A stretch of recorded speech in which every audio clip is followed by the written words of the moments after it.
First and foremost, congrats to Louisville. Their team played really hard, really good defense. It wasn't the most probably aesthetically pleasing game to watch. It was two teams that played hard and competed and really got after it. I thought we had a really good first half. We had some guys off the bench come in and step up and give us great minutes. We were not able to sustain that in the second half, especially offensively.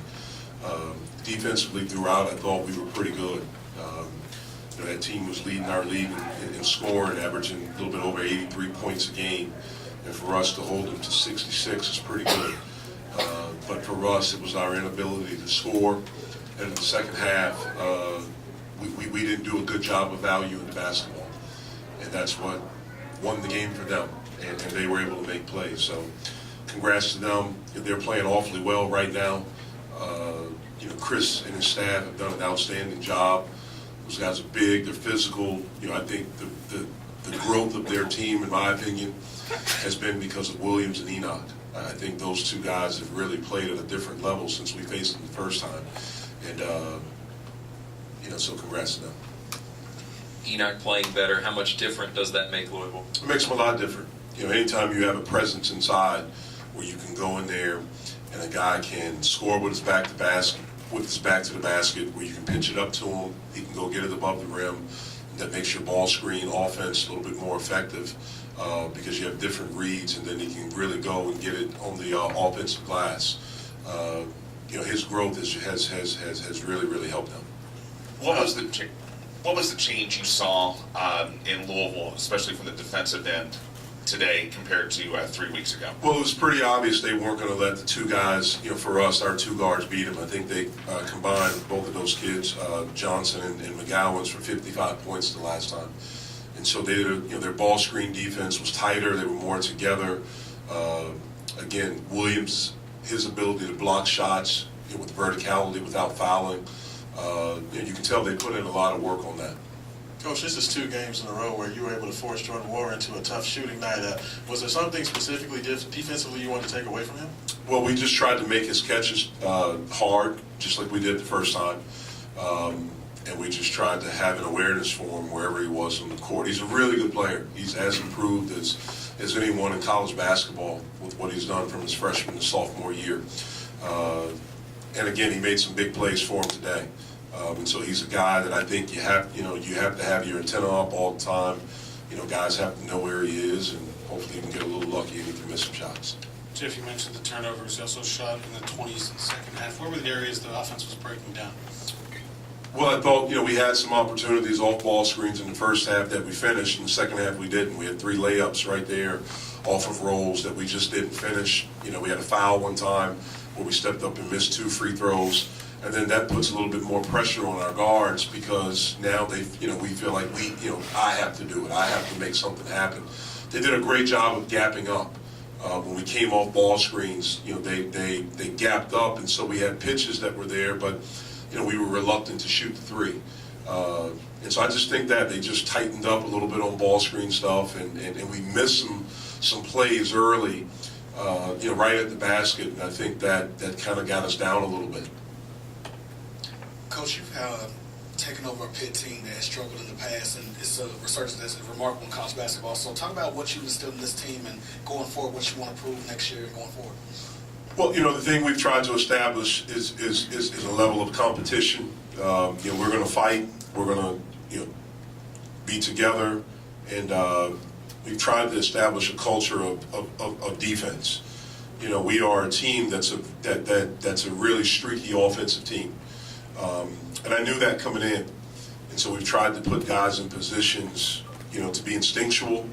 But the main thing is just to fight and compete every possession you're out there. I think we're taking the necessary steps to do that. We have to improve, just like everyone. You constantly have to improve your talent. You have to, get players. You have the players that you have to help them get better. I think we've done that.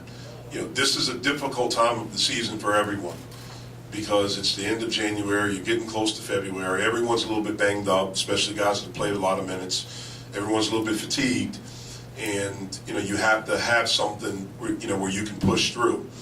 Normally you see teams that are a little bit older, they're able to do that, they have a little bit more experience, they understand how to handle this. for our group, this is different for everyone. You know, for our freshmen, they've never been through anything like this. And so I think we're a little bit fried, you know, from there. For our returning guys, you know, I don't know by this time of the season last year, I don't know how much they were fighting. You know, they were maybe ready to check it in. And so we're learning a lot as we go. And obviously we've played a really, really tough schedule in the conference so far. If you look at the 7 games that we've played, it's Louisville twice, it's Duke, it's North Carolina, it's NC State, and it's Florida State. All teams that are ranked. Florida State was 11 when we played them. We know they're not. So it's been tough, and we've fought and we've competed in each one. And so that's something we have to keep doing. You know, no one's going to feel sorry for us. We can't feel sorry for ourselves. We have to keep fighting and keep competing. Jeff, what are your impressions right here to your right of Kristen Cunningham? He's I think he's at 3-1 now in assist to turnover ratio in the ACC. He's playing really well for them. Yeah, he's playing great.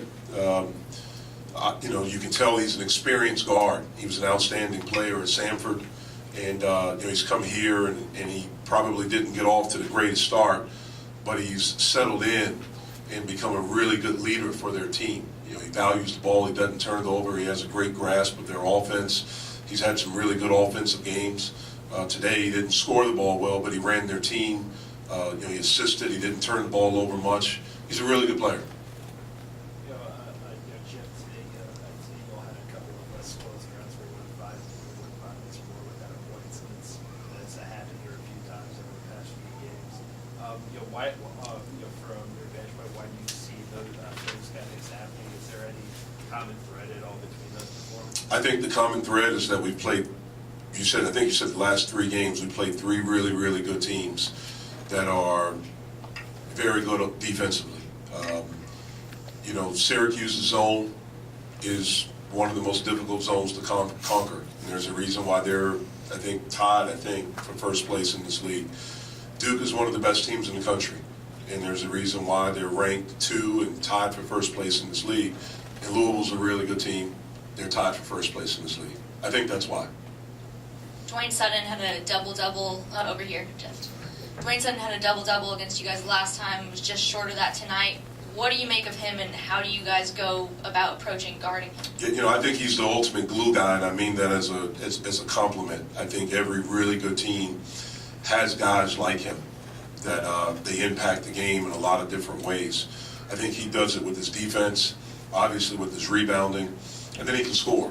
And he doesn't, it's not necessarily needed all the time, but it's something that he can do. He's older, he's mature, strong kid, seems like a really good teammate. You know, he's someone that we really, you know, had a focus on, especially with him on the offensive glass.